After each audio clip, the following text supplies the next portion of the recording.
Fala, multidão! Bem-vindos ao podcast Você nos Estados Unidos. Aqui é a Renata Carvalho e esse podcast é sobre a vida dos brasileiros que imigraram para os Estados Unidos.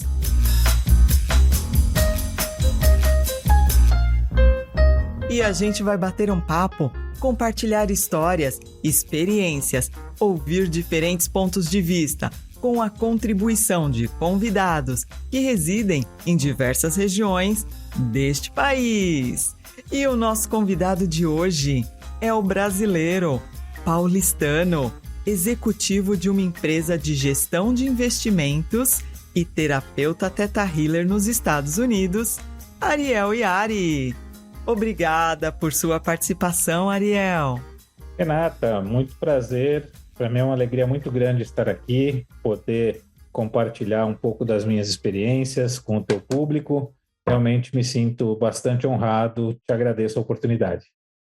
Muito obrigada pelo convite, por compartilhar seu conhecimento com a gente aqui, Ariel. E, Ariel, para a gente começar, muito obrigada por esse cenário lindo que você escolheu aí para aparecer no meu programa. Eu estou apaixonada por essa vista. E me fala de onde é essa vista, Ariel? Na verdade, esse é um cenário virtual, né, do Zoom, e eu achei que seria interessante, porque afinal eu moro aqui em Miami e é um cenário que lembra, né, assim, a tropicalidade de Miami. Ah, então você está em Miami. Há quanto tempo, Ariel? Eu moro em Miami há 7 anos, um pouco mais de 7 anos. E como foi a sua vinda para cá, Ariel? Eu estava envolvido num projeto de desenvolvimento de hotéis no Brasil, e em 2014, o ano que eu vim, estava um ano bastante delicado para a economia brasileira, embora, né, todos os anos são delicados, mas naquele ano especificamente foi um ano de Copa do Mundo, e isso tem um reflexo bastante significativo no mercado de hotelaria, que é onde eu praticamente minha vida toda atuei.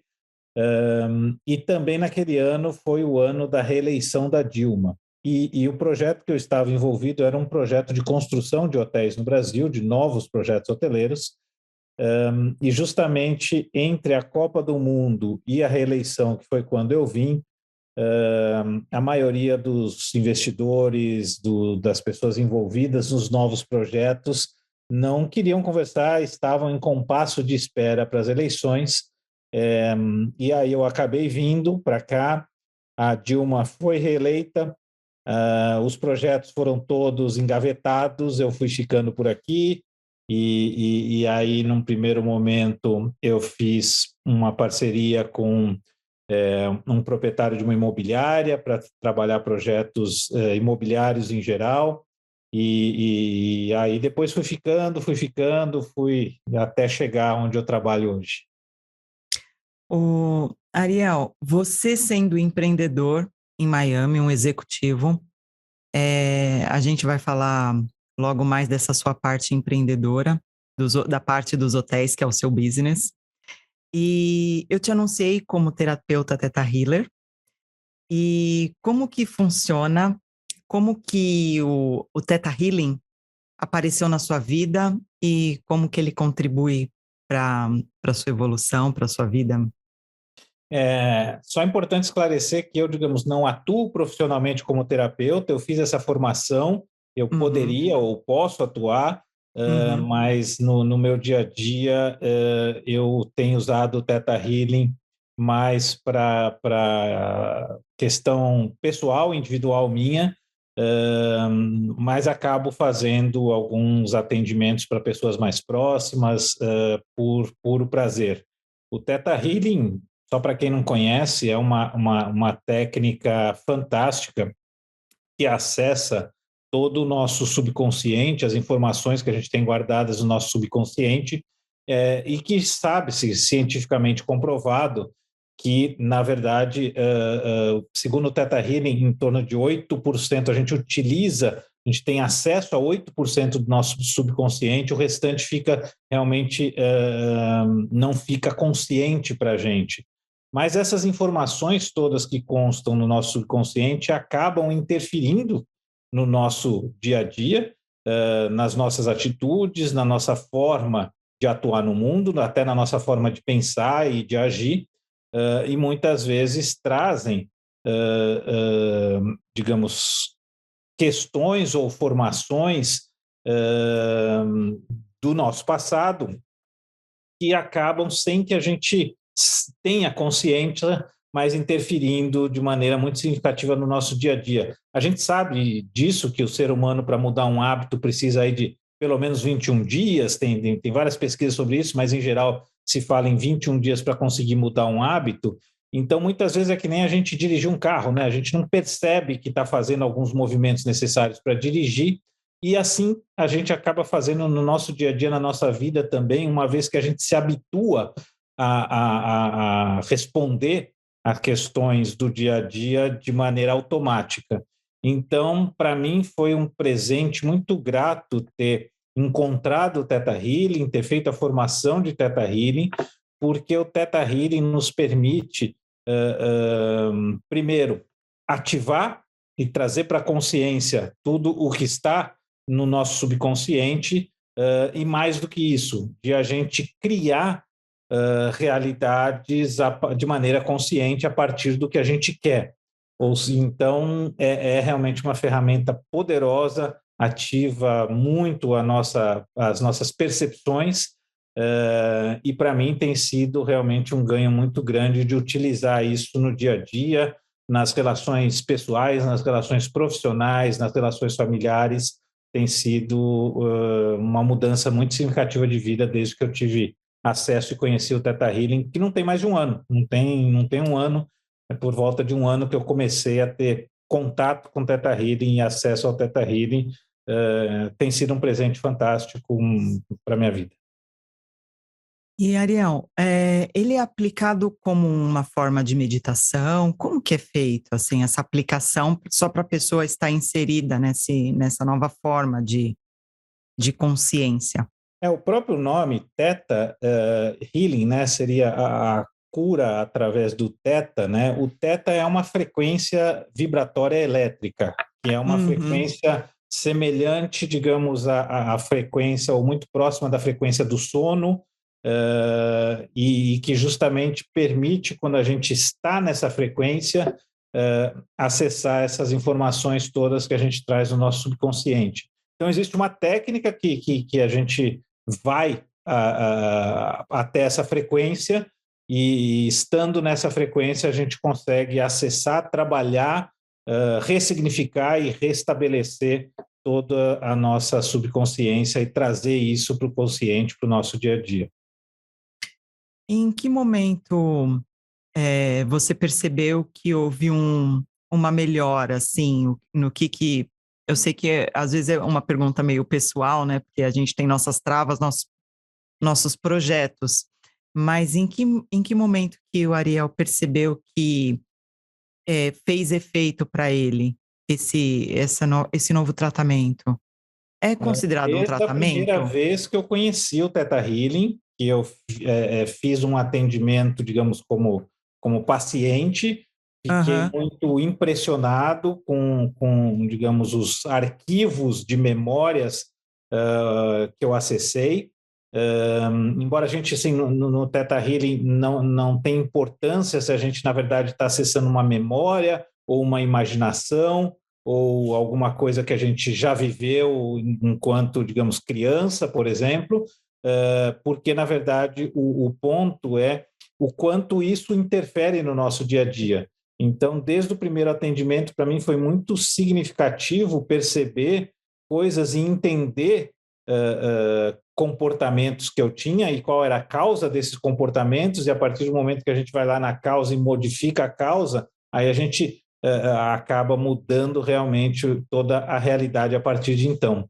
Então, para mim, foi uma experiência desde a primeira vez, e exatamente por isso eu quis fazer mais atendimentos, quis me aprofundar, quis entender, e fui fazer o curso, fui fazer a formação, justamente para poder saber lidar de maneira consciente com todas essas nossas informações que a gente traz. E como você falou, acabou de citar, Ariel, você trouxe para você a todas as responsabilidades de algumas ações que estavam acontecendo na sua vida, né? Você, nesse momento, você percebeu que não eram as circunstâncias que estavam te colocando lá, coisas ou pessoas. Você teve a consciência de que a responsabilidade de algumas coisas que estavam acontecendo era responsabilidade sua e você teve que mudar para poder a situação mudar, é isso, né? O Theta Healing tem a perspectiva que, de fato, absolutamente tudo que acontece na nossa vida, nós que atraímos. Então, a gente tem que assumir essa responsabilidade e a consciência de que nós atraímos. E um ponto que me é muito interessante e que, às vezes, é um pouco difícil de a gente conseguir perceber é que sempre há um ganho. Então, mesmo numa situação difícil, numa situação traumática, numa passagem difícil da vida, a gente, com o tempo, normalmente depois de um longo tempo, nem sempre a gente percebe logo de cara, mas a gente percebe que houve ganho de ter passado por aquela situação e que, de alguma forma, a gente atraiu aquilo porque a gente precisava trabalhar alguma coisa nesse sentido ou precisava superar alguma coisa. Então é isso, a gente realmente tem que assumir a responsabilidade de que tudo que acontece na nossa vida nós atraímos e a gente pode, a partir de então, também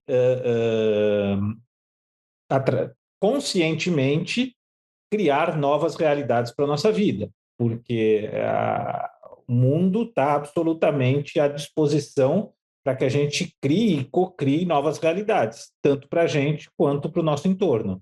Então, é uma ferramenta poderosa que realmente permite, e o que eu acho mais legal é que não tem nada de misticismo, de espiritismo, de qualquer coisa, sabe? Que é uma questão científica de comprovação, digamos, científica mesmo, não tem nada Até muito diferente do que já foi muito neurociência, né? estudado na ciência. Até como neurociência também, né? Exato, exato. Mostra realmente isso, mas ao mesmo tempo é uma técnica que permite acessar todas essas informações de maneira muito rápida, muito fácil, e com resultados também muito rápidos e muito visíveis. Então é muito, muito impressionante. É muito rápido. A mudança que acontece na vida das pessoas é muito rápida, né, e realmente é significativa. A vida não dá o que a gente quer, ela dá o que a gente precisa, né? Para evoluir, né? Para expandir. Pois é, mas o Theta Healing mostra que a gente pode criar a realidade que a gente quiser. Então, a gente consegue também criar a nossa realidade. Então, tá disponível. Mas no sentido assim, para eu querer algo, ela vai me dar, ela vai exigir que eu cresça, que eu amadureça, que eu faça uma reforma íntima antes de me trazer algo. Então, assim, por mais que eu queira, eu tenho que estar pronta para receber. E como que ela prepara, né? Acho que de repente é com a vida, O né? que eu Com vejo uma autoconhecimento. eu brinco que eu poderia fazer Theta Healing 3 vezes ao dia, que eu teria, digamos, assuntos e coisas a serem trabalhadas em mim mesmo, né? Sim. Não me falta material para o que aprimorar em mim mesmo, né? Uhum. Então, acho que isso realmente é o mais legal disso, porque a gente tem coisas, nunca a Tem. gente tá completo, tá perfeito. Acho que se a gente está aqui nesse mundo realmente para nos aprimorar e evoluir de alguma forma, né? E isso realmente, para mim, o Theta Healing permite, é uma ferramenta muito interessante para isso. Nesses momentos que nós estamos passando, né, Ariel, de dificuldades, de pandemia, enfim, a gente teve um cenário aí mundial de muitas perdas, né? Perdas de investimentos, de empregos, de tudo. E eu acredito que muita gente nesse momento buscou a tão sonhada oportunidade de crescimento, de ganho, de riqueza.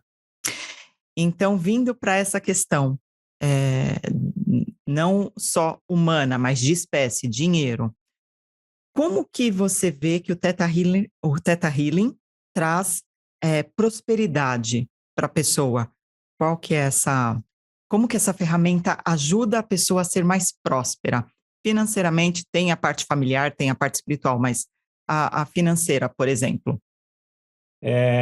Como eu falei, a gente cria a nossa própria realidade e a parte financeira faz parte, né? Uhum, Então, é uma parte da nossa realidade que a gente tem o potencial para criar. O que eu vejo é que realmente a pandemia, lembra que eu falei de ganhos, né?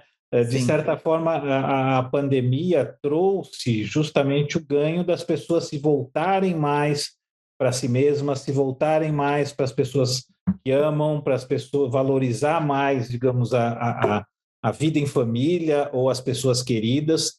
Tanto que aí já puxando um pouco até para a questão de negócios, a gente vê hoje que o mundo mudou no negócio digamos, que eu acompanho mais de perto, que é a hotelaria. A gente vê, por exemplo, as pessoas viajando muito mais agora, pelo menos aqui nos Estados Unidos, que já está bastante liberado essa questão de vacinação e de viagens e tal.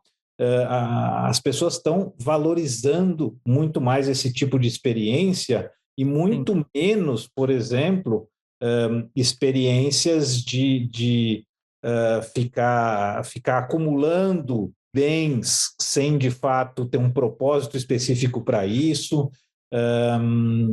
De uma forma geral, as pessoas hoje valorizam e muito mais, digamos, as questões ligadas ao humano, né? Aquilo que, digamos, que tem valor, mas que não tem preço, né? As coisas que Uhum. não podem ser compradas, um momento que a gente possa estar entre amigos, uma viagem que a gente faça com pessoas queridas, uma oportunidade de estar com um familiar e poder dar um abraço, afinal, tanta gente ficou isolada tanto tempo, enfim, a gente tem, eu acho que houve uma série de ganhos durante a pandemia neste sentido da evolução enquanto mundo, enquanto seres humanos, né?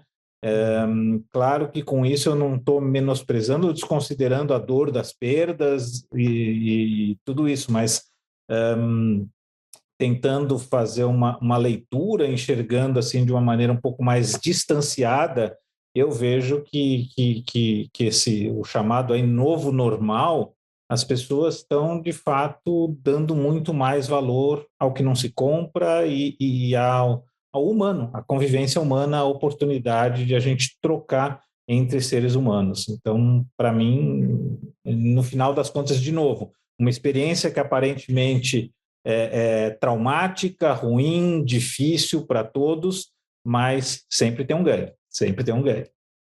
E qual que é o diagnóstico você, como empreendedor executivo, Ariel, faz sobre o momento econômico que nós estamos vivendo hoje, mundial, né? Uhum. E por que que esse momento ele está oportuno para investimentos, por exemplo, aqui nos Estados Unidos?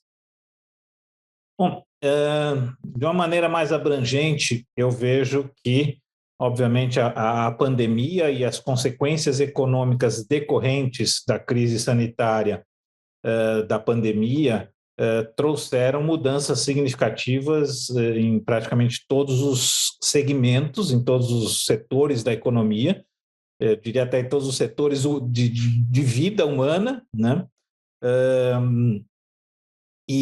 Obviamente, isso mexeu com todas as estruturas.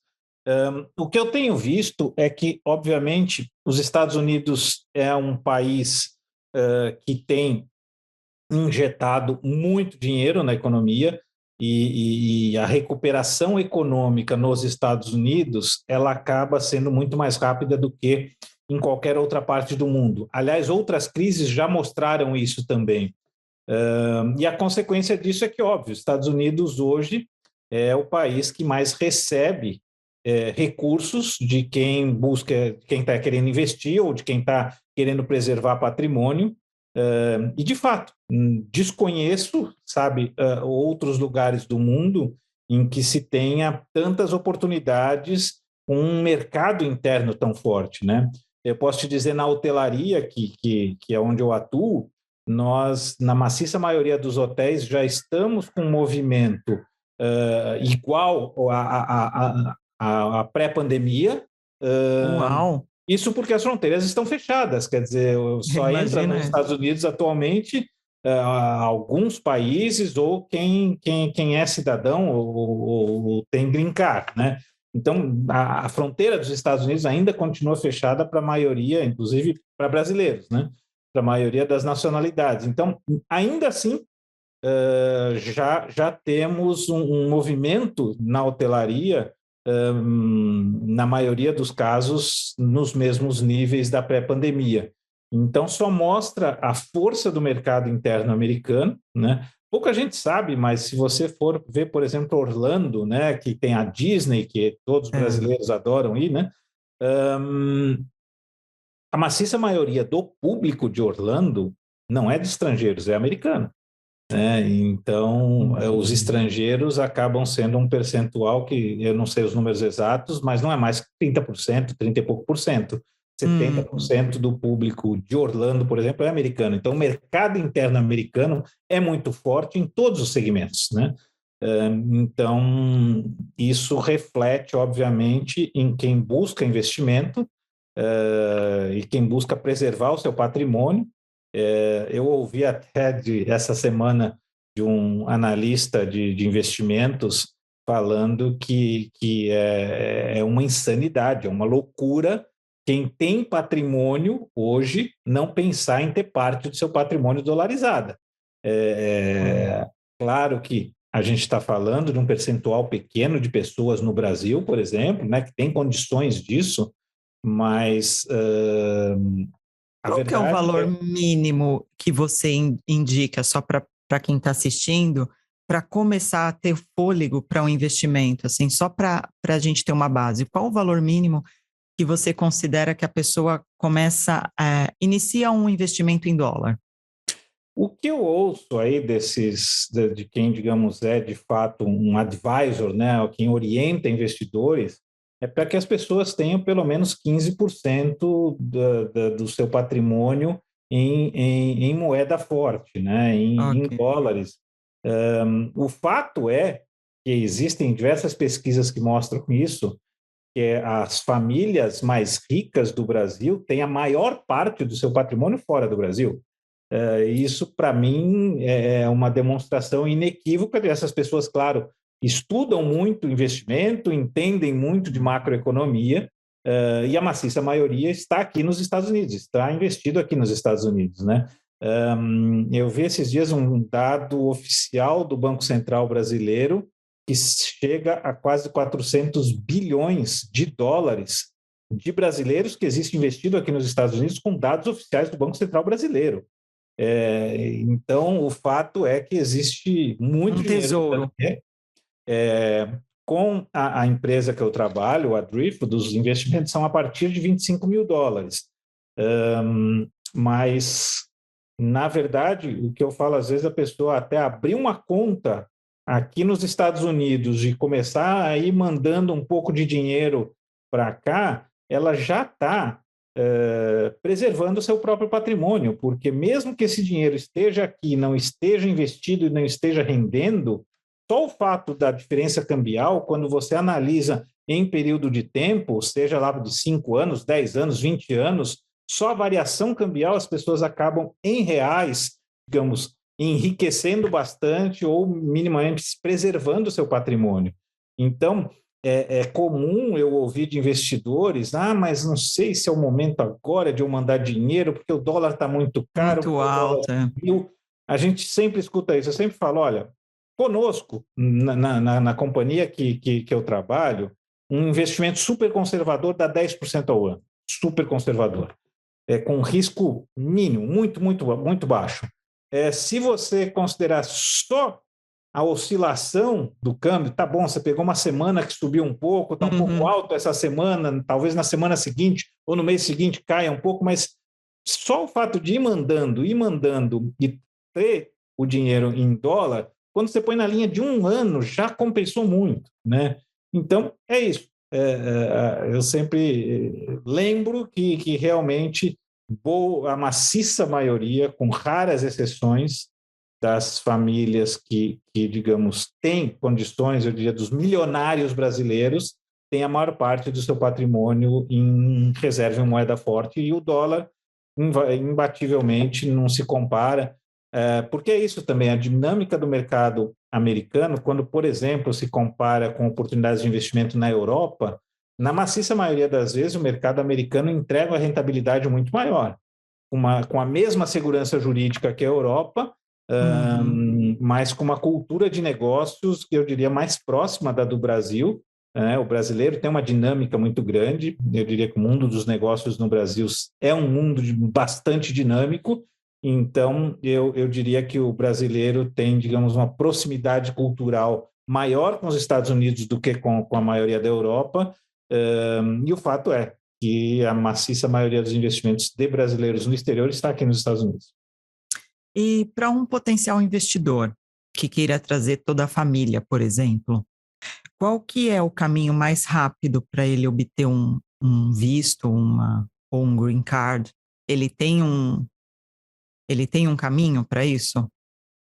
Sempre tem caminhos. É interessante que muita gente, às vezes, fala de uma maneira tão distante da realidade a possibilidade de vir para os Estados Unidos.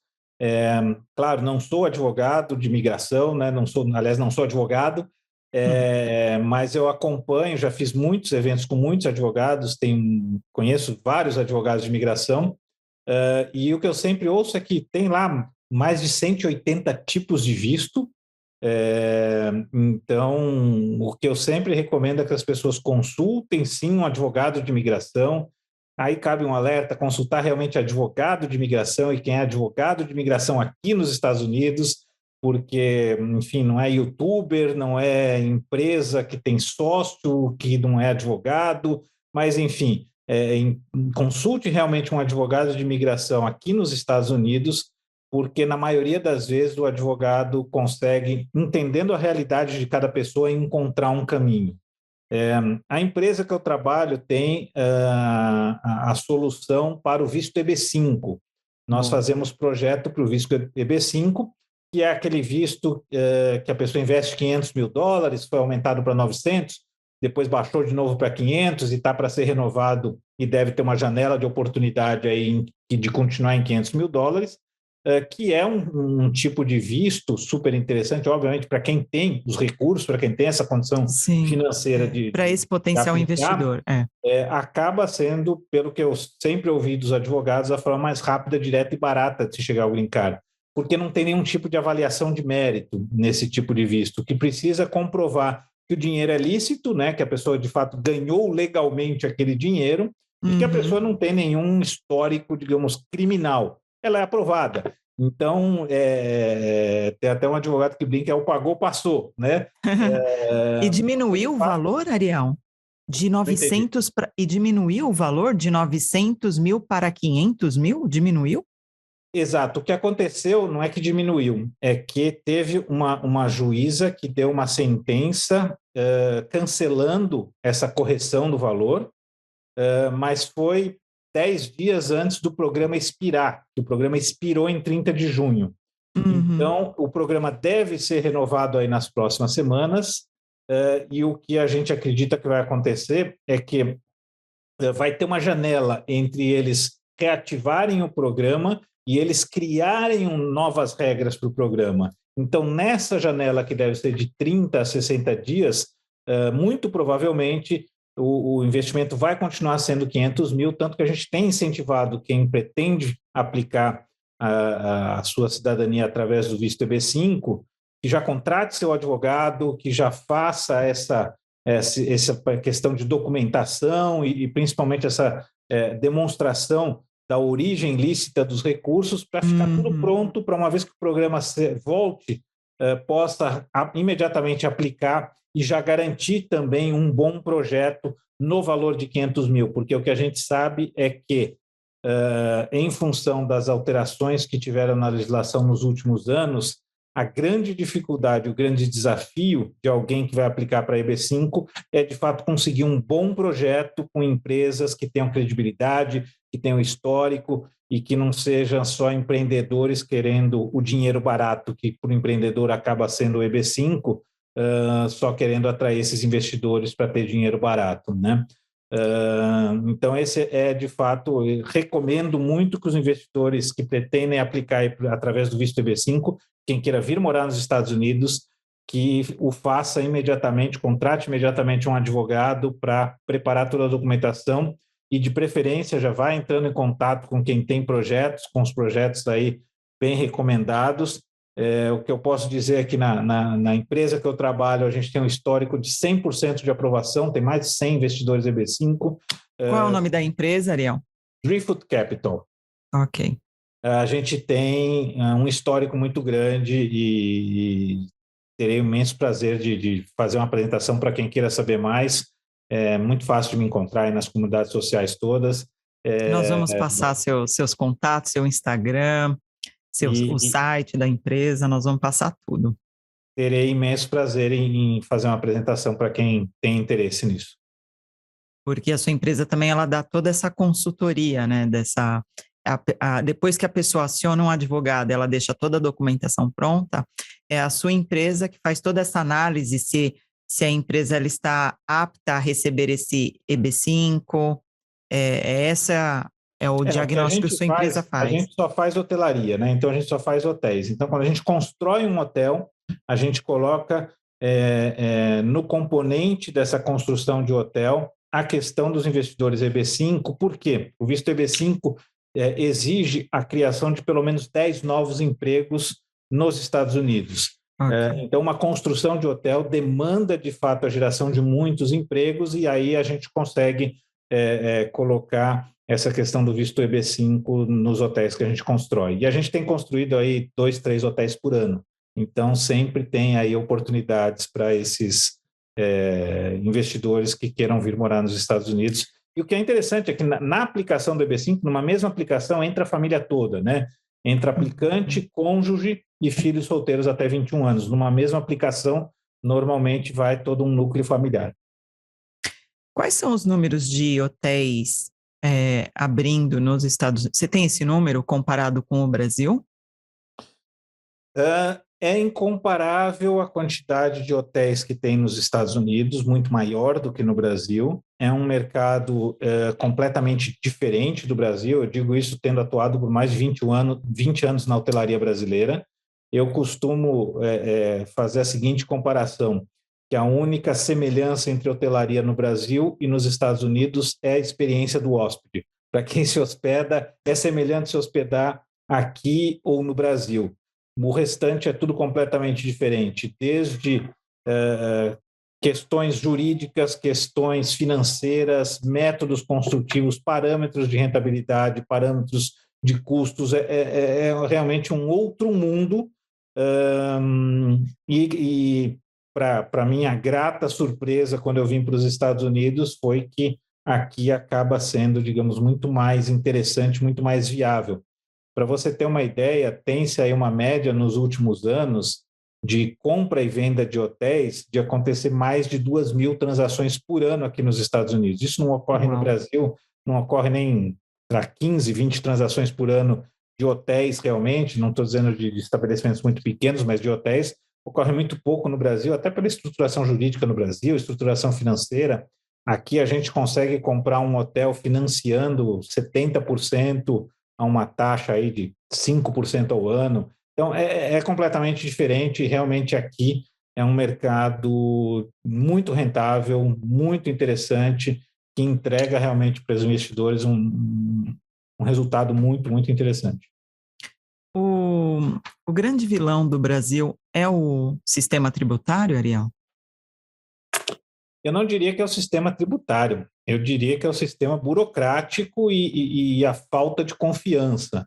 Eu acho que essa é a mudança mais significativa, porque aqui, normalmente, digamos, se confia na pessoa e depois, se a pessoa demonstra que não é de confiança, aí sim tem uma punição muito grande.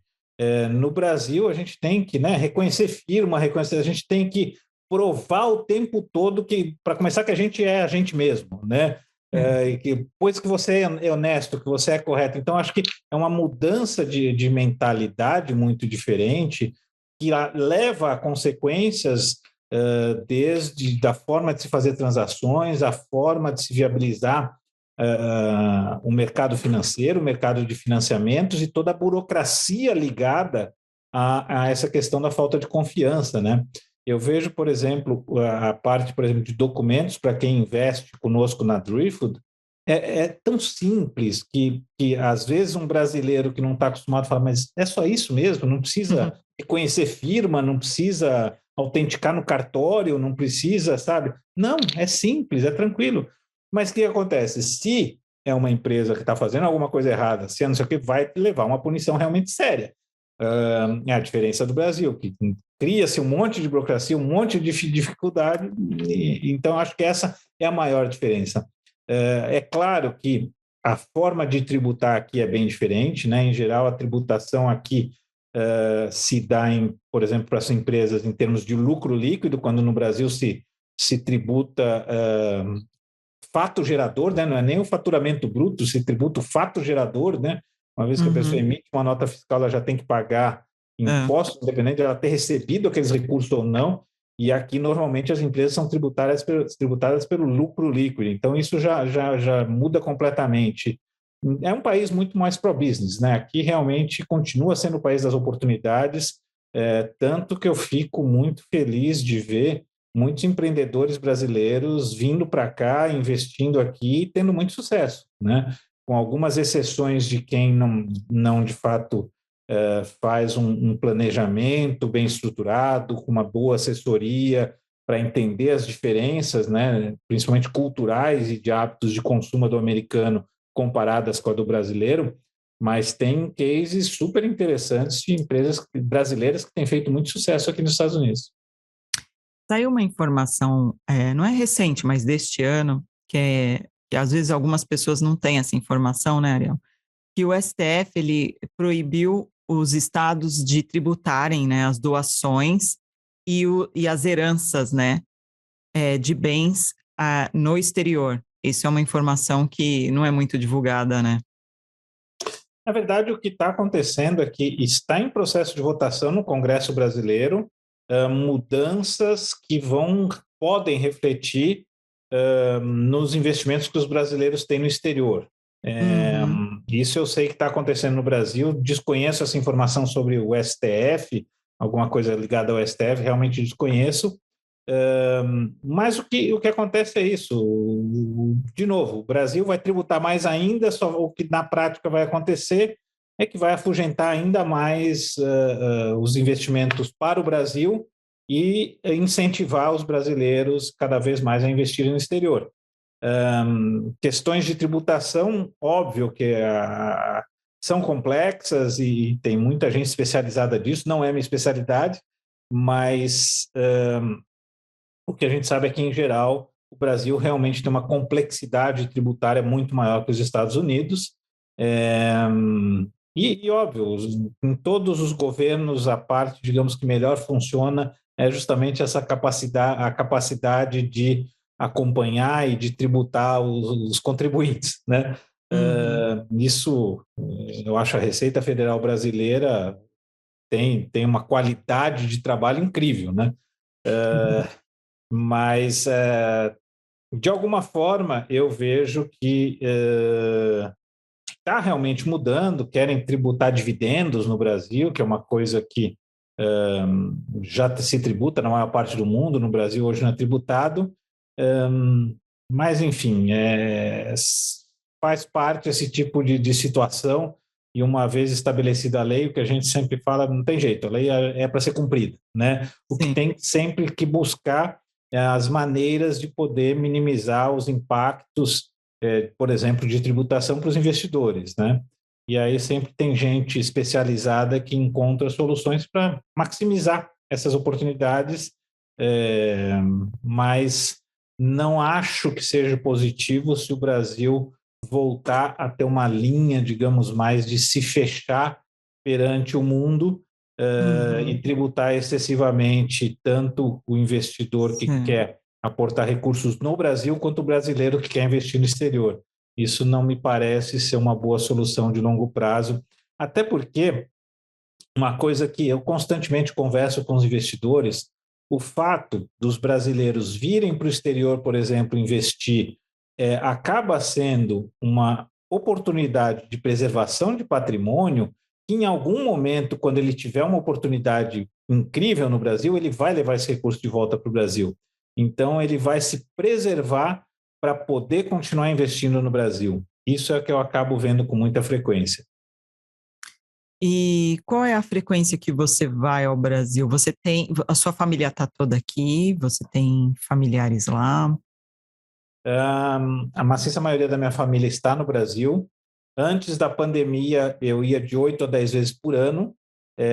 O fato é que já faz mais de um ano e meio que eu não vou ao Brasil, em função da pandemia, mas também em função hoje de boa parte dos nossos parceiros ainda estarem com escritórios fechados, muita gente ainda trabalhando de casa e ao mesmo tempo, cresceu muito as possibilidades de as pessoas fazerem reuniões online, né? Então, a tendência é que eu não vá mais com tanta frequência para o Brasil, nem para outros lugares que eu acabava indo, principalmente aqui na América Latina, mas estou com saudades do Brasil, estou querendo voltar para o Brasil, sim. A gente passar um tempinho aqui, a gente já quer ir para lá, né? Visitar.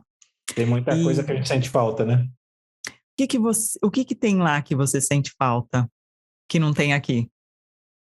Na verdade, assim, o que tem lá são pessoas queridas, né? São muita gente que a gente ama, familiares, amigos. E o que eu sinto é que, na verdade, tem uma cultura de se valorizar mais a convivência, mais do que aqui. Então, isso é uma coisa que eu sinto um pouco de falta. Por mais que a gente tenha grupos de amigos aqui que se reúnem com alguma frequência, acaba sendo diferente. A gente aqui fica realmente muito focado em trabalho, em fazer dinheiro, acaba sendo culturalmente diferente, e isso é uma das coisas que eu sinto bastante falta do Brasil. Sim. E o que você encontra aqui que você não encontra no Brasil? Oportunidade, principalmente oportunidade. Boa. Eu acho que aqui a gente, como eu já falei, é o país das oportunidades, e para quem é sério e não tem preguiça de trabalhar e é dedicado e é persistente, esse realmente é um país que ainda oferece muita oportunidade.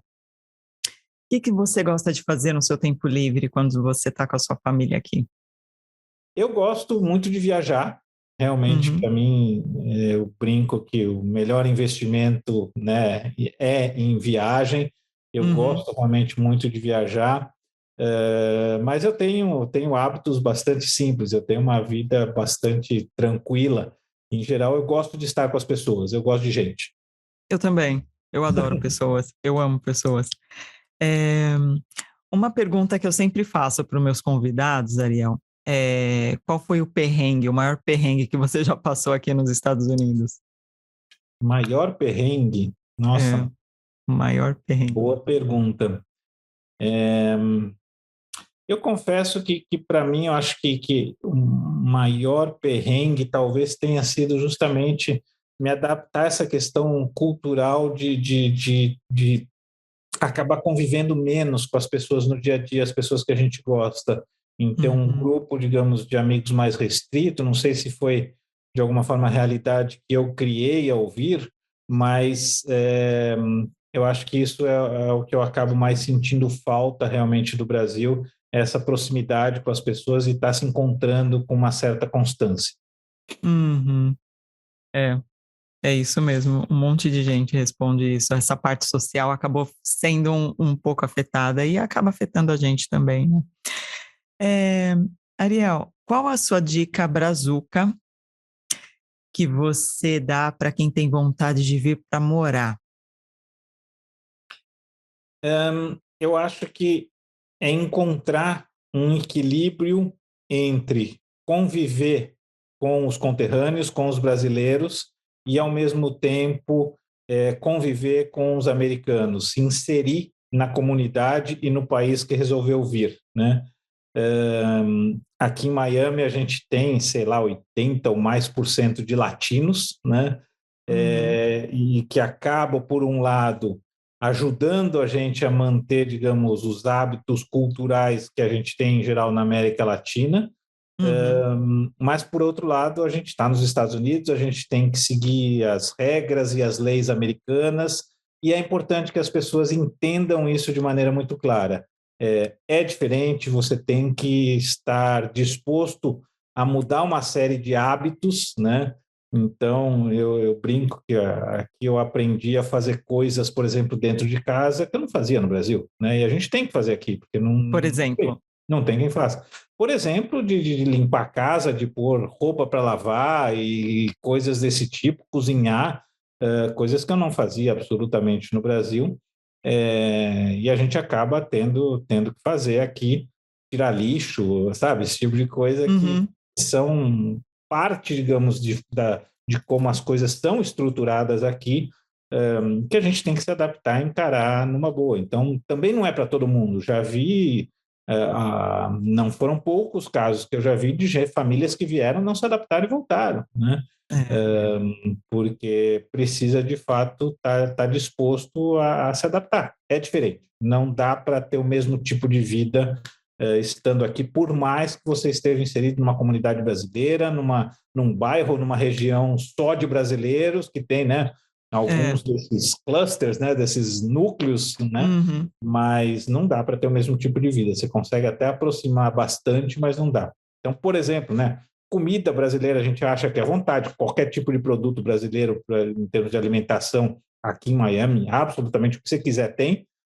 Então, isso não é alguma coisa que você vai sentir falta, por exemplo, mas o estilo de vida muda, não tem como, a gente acaba mudando.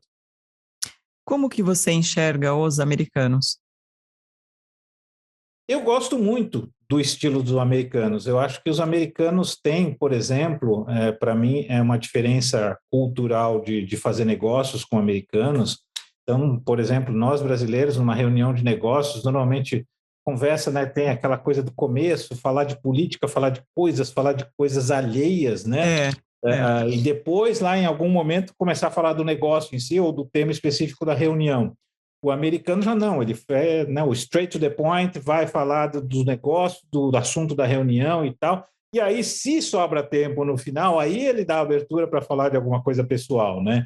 Então, essas diferenças, eu gosto bastante do estilo americano, eu gosto desse, por exemplo, para mim, reunião que eu saio satisfeito é reunião que é rápida e é produtiva, né? Eu lembro de passar por reuniões de horas no Brasil, que você termina a reunião e fala, mas precisava ter dedicado tanto tempo para isso, né? Então eu gosto desse estilo americano nesse sentido. Vejo que o americano socialmente ele tem também essa diferença de que não é tão, digamos, acessível num primeiro momento, ele se preserva, mas uma vez que se torna amigo, é um amigo muito leal, é um amigo muito verdadeiro, então tem essa diferença, eu gosto bastante daqui. Eu me adaptei também com eles. Eu gosto muito dessa postura deles. Ariel, agora vamos falar sobre o seu business, o que o seu empreendimento traz, aí o seu momento aí de falar também das suas redes sociais, do seu site, qual é o serviço que você oferece, né, para os brasileiros ou para outras pessoas, enfim, é o seu momento. Bom, o grupo que eu trabalho é um grupo super vertical que atua na área de hotelaria, só aqui nos Estados Unidos, só com hotéis Hilton, Marriott, Hyatt, Intercontinental. Estamos entre os 10 maiores proprietários e desenvolvedores de hotéis nos Estados Unidos. Hoje, a gente atua em mais de 70 hotéis, são mais de 5 mil funcionários, mais de 15 mil quartos de hotel, são mais de 3 bilhões de dólares sob gestão.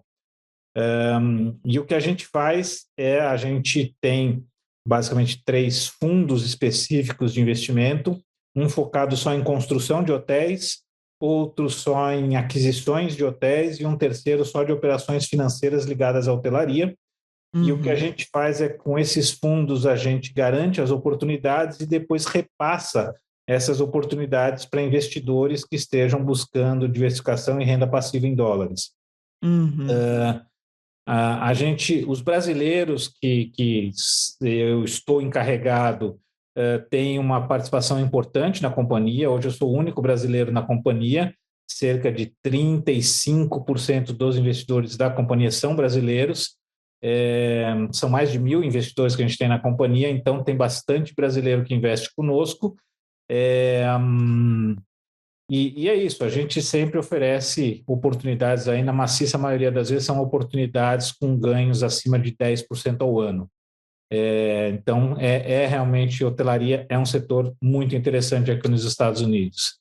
Em termos, digamos, das minhas redes sociais, eu tenho Instagram, tenho Facebook, tenho LinkedIn, sempre é meu nome completo, Ariel Iari, o Iari é Y-A-A-R-I, muito fácil de me encontrar, e eu respondo sempre as mensagens, os e-mails, os directs, tudo, se às vezes demora um pouquinho, algum dia assim mais ocupado, mas eu sempre respondo. A companhia, o site da companhia é o driftwoodcapital.com. Driftwood é D-R-I-F-T-W-O-O-D, capital, né? Capital.com, o Driftwood Capital, tudo junto. E o meu e-mail é o ayari@driftwoodcapital.com. Então, essas informações eu acho que para facilitar também, às vezes a pessoa não conseguiu pegar, vão constar todos esses contatos do Ariel, pessoal, vão constar aqui embaixo na descrição do vídeo. O site da empresa dele, o LinkedIn dele, o Instagram dele, vão constar aqui na descrição do vídeo. Então facilitou. Fica mais fácil. E para quem quiser também me seguir nas redes sociais, meu Instagram é Renata Carvalho EUA, de Estados Unidos da América. Renata Carvalho EUA. Para quem quiser me seguir aí no Instagram também. E para quem gostou desse papo, para quem achou interessante também, dê um like, compartilhe, dê opinião, né, Ariel? O que achou dessa conversa aí? A gente vai responder também. Se tiver alguma dúvida, né, Ariel, eu passo para você. A pessoa deixa aqui no site e no canal e eu passo para você. Se tiver alguma dúvida sobre investimento, que aí é com você. Maravilha. E, Ariel, gratidão por sua vinda, por ter aceito o meu convite, por ter compartilhado aí seu conhecimento com a gente. Eu gostei muito desse papo, eu sempre aprendo bastante com meus convidados e você foi um também que eu aprendi muito com seu conhecimento. Imagina, um prazer imenso. De novo, agradeço a oportunidade e me coloco sempre à disposição. Obrigada, Ariel, novamente. Um abraço, boa sorte. Para você também. Tchau, tchau. Tchau, tchau. Até mais. Gente, um recado final. Este conteúdo está disponível nas duas plataformas, no YouTube e no Spotify. Se você está gostando das entrevistas e gostaria de contribuir com doações para o crescimento do canal, o link do Patreon está aqui embaixo na descrição do vídeo. Se você que é brasileiro tem uma história interessante para compartilhar com a gente, o meu e-mail também está aqui embaixo na descrição do vídeo. Se esse conteúdo fez sentido para você, dê um like, gente, compartilhe e dê sua opinião, o que vocês acharam dessa entrevista, porque essa troca é muito importante para o crescimento do canal também. Até o próximo vídeo. Muito obrigada.